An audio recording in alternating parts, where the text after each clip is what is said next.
I've always preferred solo camping. Some people find it lonely or even dangerous, but to me, it's liberating. No distractions, no need to entertain anyone else.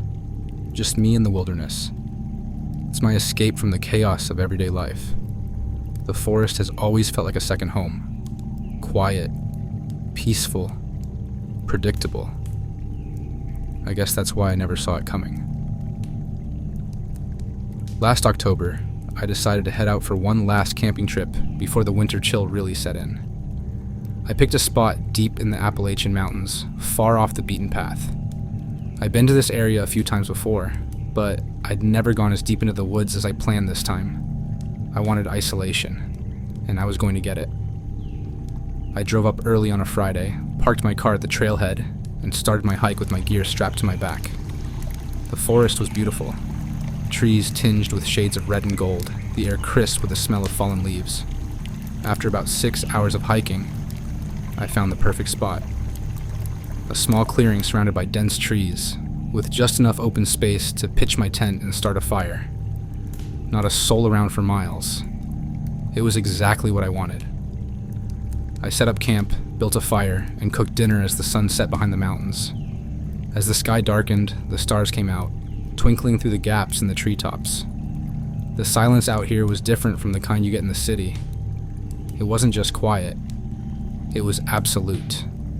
No distant hum of cars or planes, no voices, nothing but the occasional rustle of leaves or snap of a twig. It was the kind of silence that seeps into your bones.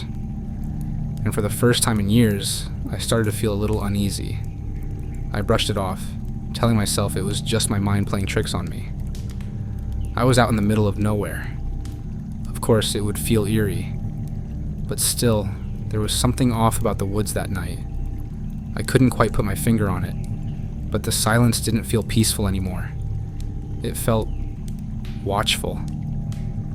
I was tired from the long hike, so I turned in early. After dousing the fire, I climbed into my tent and zipped it shut, cocooned in my sleeping bag with the comforting weight of my knife tucked beside me, just in case. Despite my unease, exhaustion took over, and before I knew it, I was drifting off to sleep. Sometime in the middle of the night, I woke up. It was the kind of awakening that jolts you from deep sleep to wide-eyed alertness in an instant. At first, I couldn't tell what had startled me awake, but then I heard it. A noise just outside the tent. It wasn't the sound of wind or animals moving through the brush. No, this was something else. Something deliberate. Footsteps. Soft, careful footsteps, moving slowly around my campsite. My heart pounded as I lay still, straining to listen. The steps were getting closer, circling my tent. I told myself it had to be an animal, maybe a deer or some other wildlife, but deep down, I knew better. The way the footsteps moved, slow and methodical, was too controlled to be an animal. It sounded like someone trying not to be heard. I quietly reached for my knife, gripping the handle tightly, my pulse racing in my ears. The footsteps stopped right outside the tent. I could feel the presence. Someone was standing just inches away from me, separated only by the thin fabric of my tent. I held my breath, trying to stay as quiet as possible. And then from the darkness outside, I heard a voice. A low, raspy whisper. "I know you're in there." My blood ran cold. I didn't move. I didn't respond. I couldn't. My mind was racing, trying to make sense of what I just heard. Was it a joke? Someone playing a prank? But there was no one out here. No one even knew where I was. I told no one about this trip. I was supposed to be alone. The voice came again, closer this time. "Come out. I just want to talk." The sound of my own breathing was deafening inside the tent. Every instinct I had screamed at me not to respond, not to move. I stayed frozen, gripping the knife so tightly my knuckles ached. There was a long silence. And then, the footsteps started again, but this time they were moving away, slowly fading into the distance. I waited, straining my ears, hoping, praying that whoever it was had left. Minutes passed. The forest was silent again. After what felt like an eternity, I let out a shaky breath. I considered unzipping the tent to check if anyone was out there, but I couldn't bring myself to do it. Instead, I waited, knife in hand, my heart thudding in my chest. Eventually, exhaustion won out, and I drifted back into a fitful sleep. When I woke up the next morning, the sun was shining through the trees and everything seemed normal again. But the memory of the voice sent a chill down my spine. I stepped outside, half expecting to see footprints or signs of someone near my camp. But there was nothing. No tracks, no disturbed foliage, nothing to indicate anyone had been there at all. I tried to shake it off, convincing myself it was just a bad dream. But deep down, I knew it wasn't. That voice, those footsteps, they were real. I could still hear them in my head. I packed up quickly that morning, eager to get out of there. The unease from the night before lingered, and I didn't want to stick around to find out if whoever or whatever had been out there would come back.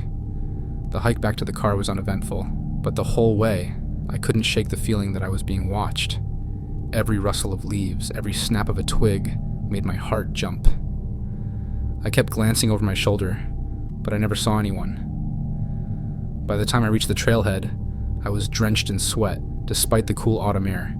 I practically sprinted to my car, tossed my gear in the back, and peeled out of the parking lot without looking back. I didn't feel safe until I was miles away from the woods, back on the highway, the trees shrinking in my rearview mirror. I didn't talk about that trip to anyone, not for months. Not until I finally convinced myself it had been some kind of strange, vivid nightmare brought on by too much isolation. I almost believed that, until I went to check the pictures I'd taken during the trip. There were about a dozen photos, most of them scenic shots of the lake and the forest, all taken on that first afternoon. But the last photo, the last one wasn't mine. It was a picture of me, asleep in my tent, taken from just outside the flap. I stared at the screen, my breath caught in my throat. There I was, curled up inside my tent, the flashlight still glowing faintly from where I left it hanging above me. The picture had been taken through the slightly open zipper of my tent flap.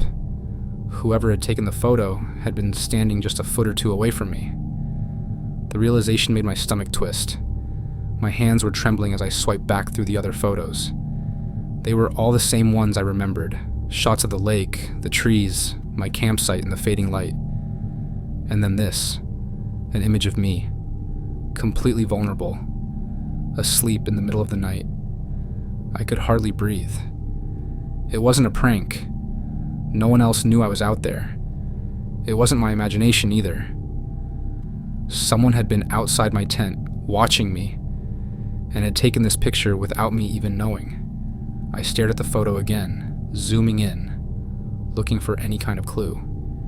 And that's when I noticed it, just barely visible in the corner of the shot. There, in the shadows, near the base of a tree, was the faint outline of something. Someone. A figure. It was hard to make out, almost hidden in the dark. But once I saw it, I couldn't unsee it. The shape of a person, standing just beyond the range of the flashlight's glow, lurking in the shadows, watching. The room felt smaller, my heart pounding so hard I could hear it in my ears. I shut my phone off and tossed it under the bed, as if that would somehow make it all go away. My mind was racing, trying to piece together what had happened. Who was that? I thought. Why had they been there? How long had they been watching me? A sickening thought crept into my head. What if they had been out there the entire night, standing just outside my tent? What if they were the ones whispering? What if they never left at all? I wanted answers, but I also knew that part of me didn't. There was no way to rationalize this. It wasn't a dream. It wasn't just some random person passing by. They knew I was there. They waited, watched, and took a picture of me, of all things. For what? I didn't sleep that night. The photo sat in my mind like a stain, replaying over and over again. I had questions I was too afraid to answer. Did they come back after taking the picture? Were they the footsteps I'd heard? Or was it someone else?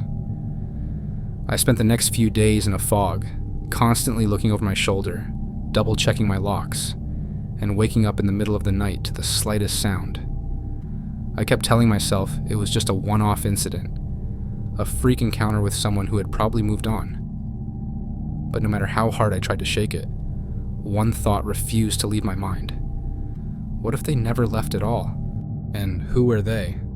Whatever it was, I wish to never experience anything similar again.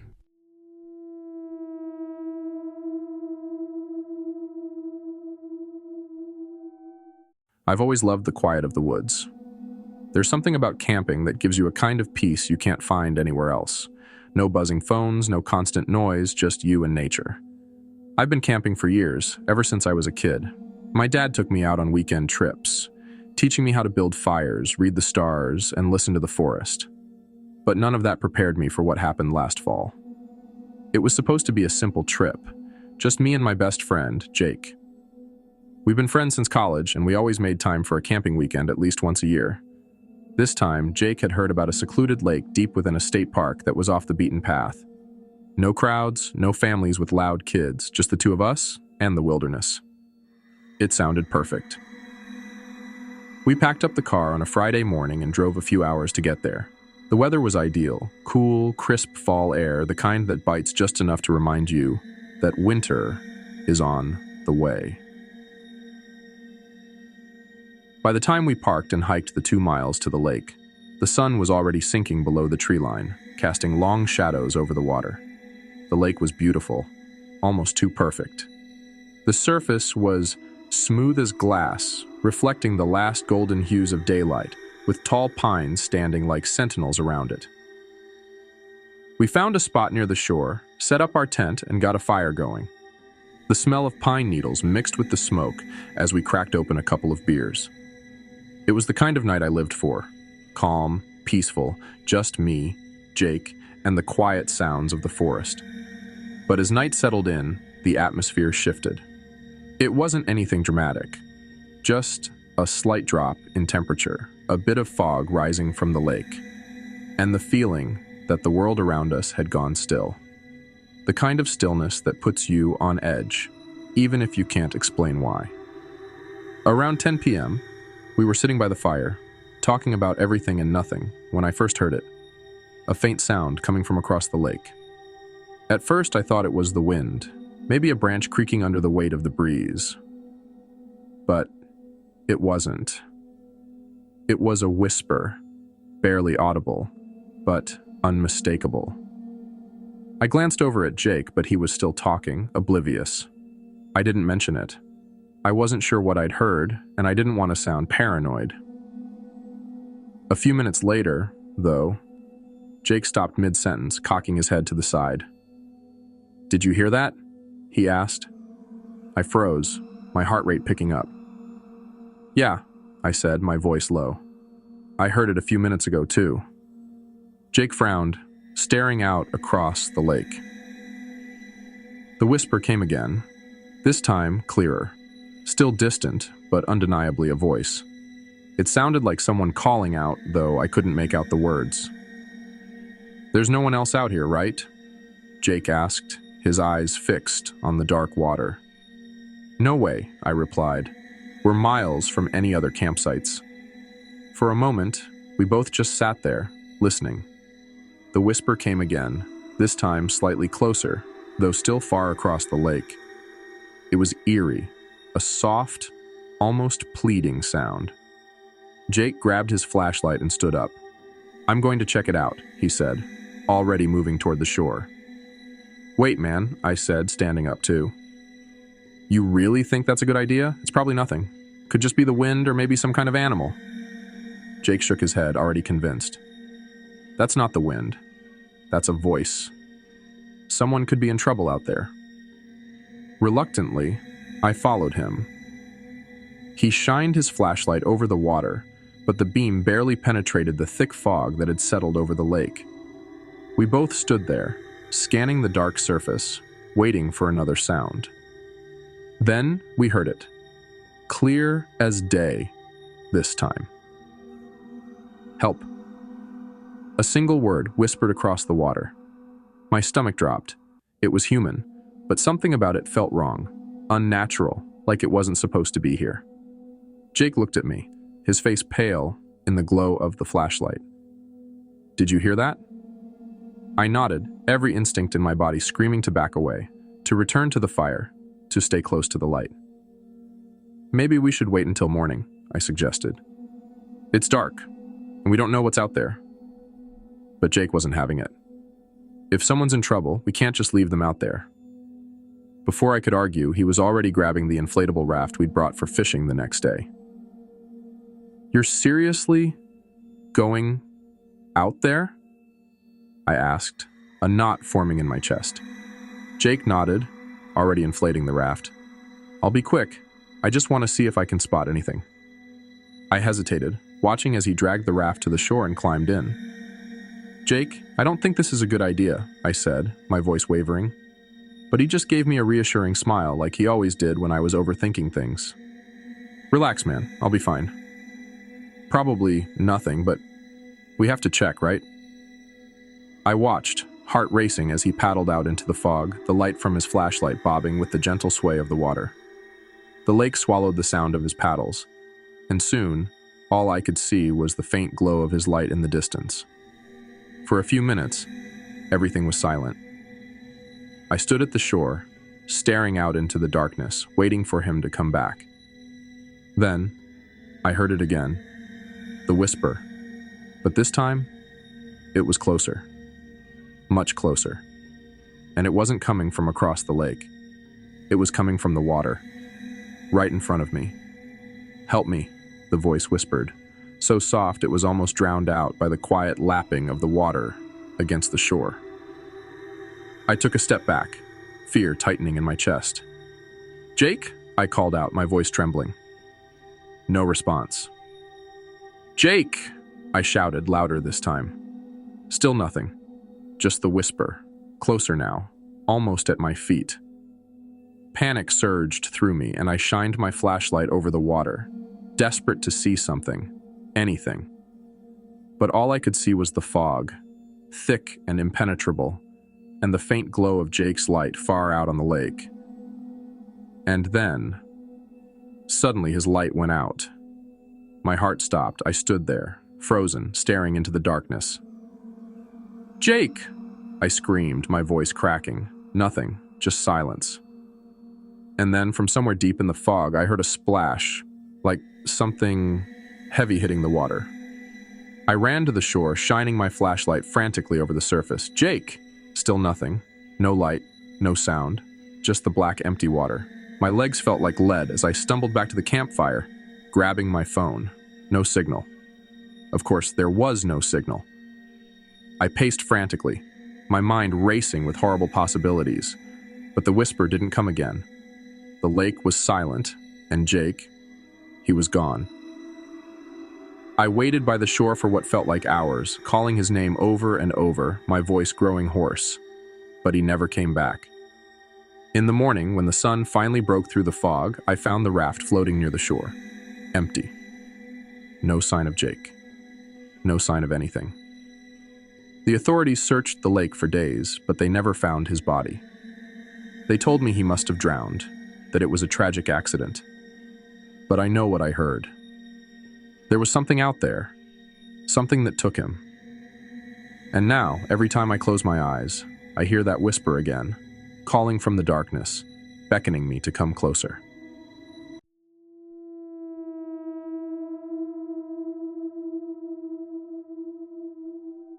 I've been camping since I was a kid. My dad used to take me out into the woods every summer, teaching me everything I needed to know. How to build a fire, what berries were safe to eat, and of course, how to respect nature. For as long as I can remember, the forest has felt like home to me. I'd always found peace in the solitude, in the quiet that blankets you when you're far from civilization. There's a comfort in the stillness that you don't get in the city. Out here, you can think. You can breathe.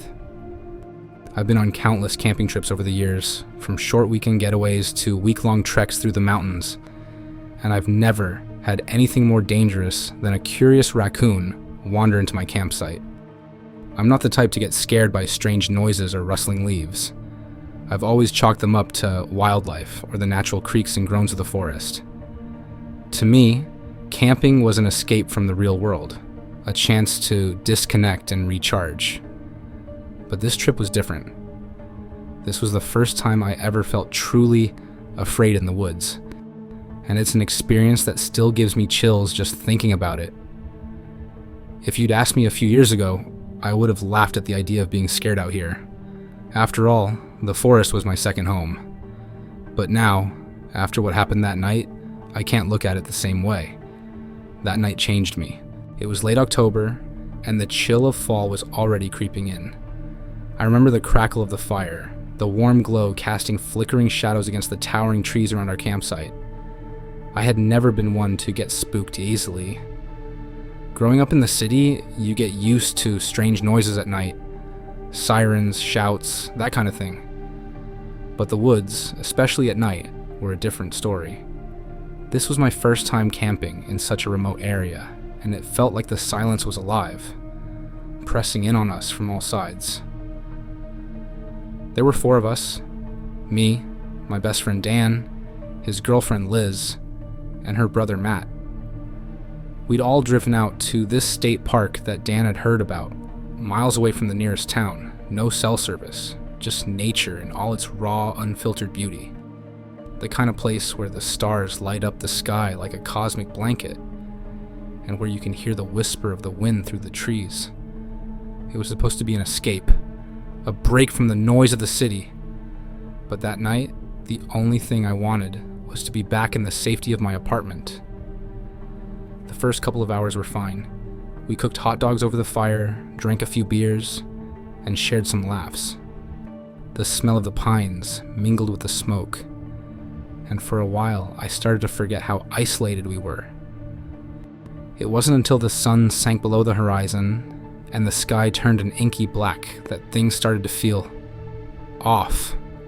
It began subtly, just a prickle on the back of my neck, like I was being watched. I tried to brush it off as paranoia. After all, we were deep in the woods. Of course, it would feel strange. But as the fire crackled and the conversation drifted, I started to notice small things. The rustling of leaves seemed too deliberate, too rhythmic, like footsteps. And every now and then, I thought I saw movement out of the corner of my eye, just beyond the reach of the firelight. At first, I didn't say anything.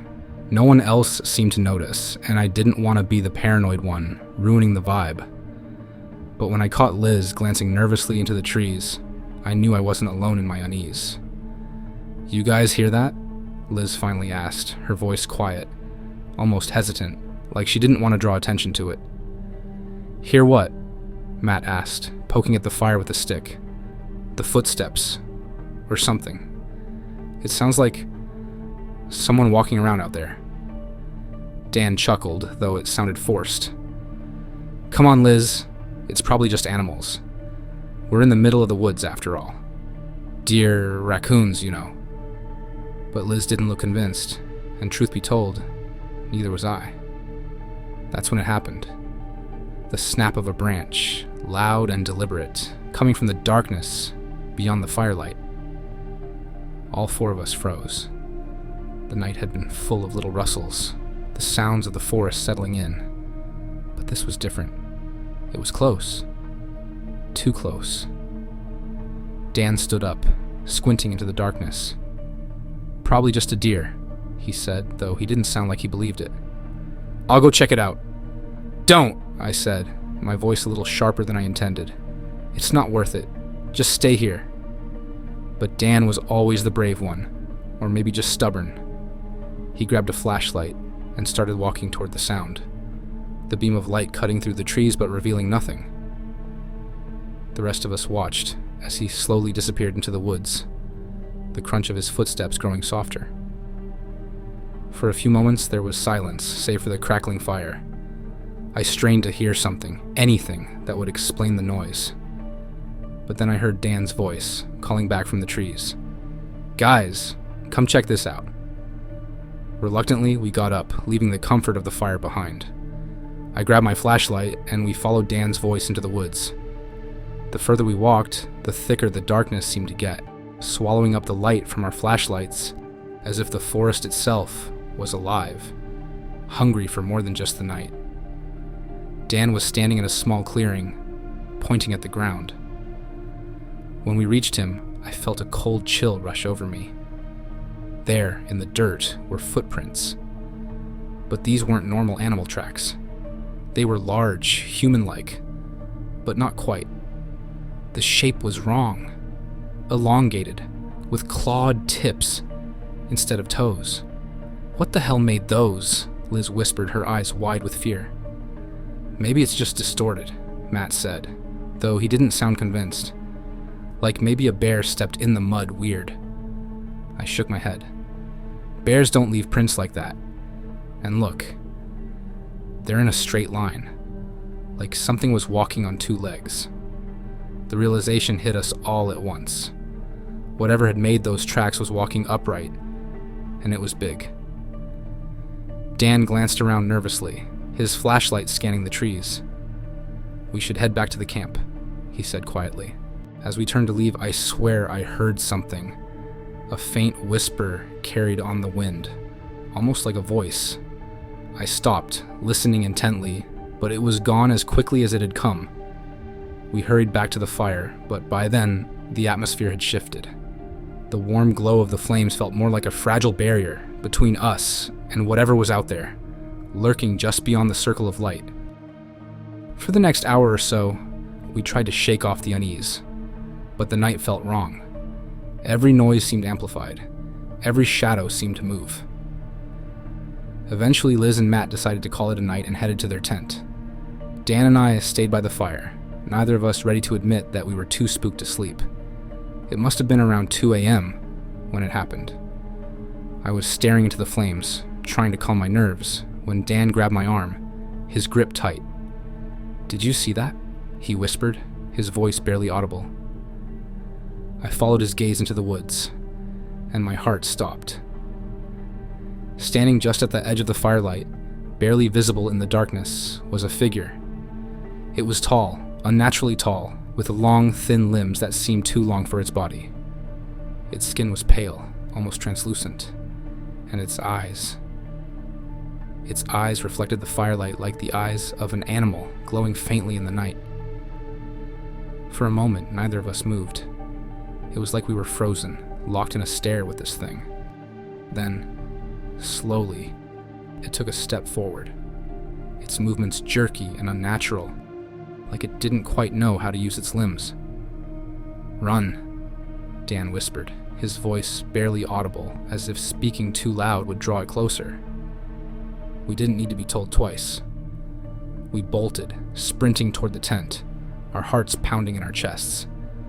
I could hear it behind us, the sound of its heavy, uneven footsteps, crashing through the underbrush, gaining on us. We reached the tent, and Dan started yelling for Liz and Matt, but by the time they stumbled out, disoriented and confused, the thing was gone.